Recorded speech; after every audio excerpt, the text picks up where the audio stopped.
The Catholic Church's stance on LGBT+ issues is complex and often misunderstood. It's a topic that sparks intense debate both within and outside the Church. While the Church upholds traditional teachings on marriage and sexuality, it also emphasizes the importance of treating all people with dignity and respect, regardless of their sexual orientation or gender identity. In essence, the Church calls for a balance between upholding its doctrines and embracing the inherent dignity of every human being, including those who identify as LGBT+. Navigating this complex landscape requires sensitivity, understanding, and a willingness to engage in respectful dialogue. This essay aims to shed light on the Church's position, exploring its teachings on homosexuality, the distinction it makes between orientation and acts, and the ongoing conversations surrounding these issues. By examining both traditional and more inclusive perspectives, we can foster greater understanding and compassion within the Church and beyond.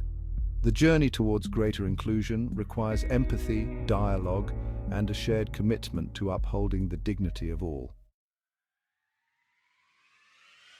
At the heart of the Catholic faith lies the commandment to love one another as Christ loved us. This love knows no bounds and extends to all people, regardless of sexual orientation or gender identity. The Catechism of the Catholic Church explicitly states that LGBT+ individuals must be accepted with respect, compassion, and sensitivity.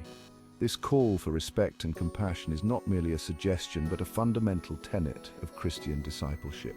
It stems from the belief that every human being is created in the image and likeness of God, and therefore possesses inherent dignity and worth.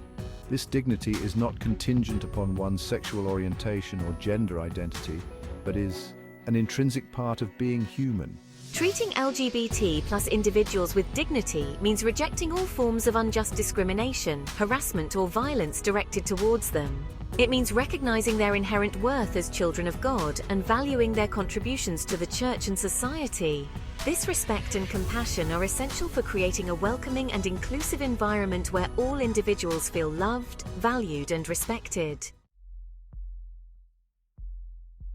A key aspect of the Catholic Church's teaching on homosexuality lies in its distinction between homosexual orientation and homosexual acts. The Church teaches that while having a homosexual orientation is not considered sinful in itself, engaging in homosexual acts is. This distinction is rooted in the Church's understanding of natural law and its interpretation of Scripture. The Catechism states that homosexual orientation is not a sin, and that LGBT+ individuals must be accepted with respect, compassion, and sensitivity. However, it goes on to say that homosexual acts are intrinsically disordered and contrary to natural law because they are not open to the possibility of procreation.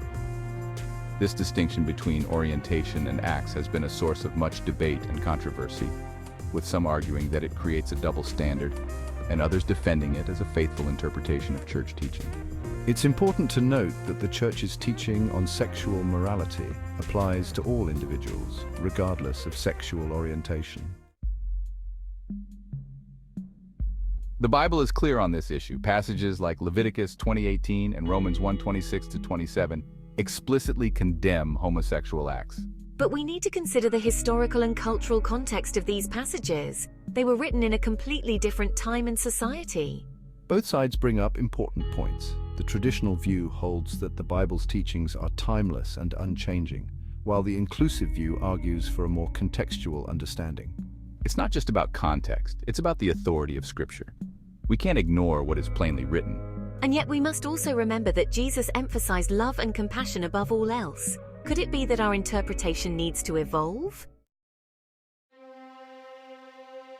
Within the Church, the conversation continues to evolve with passionate voices on both sides.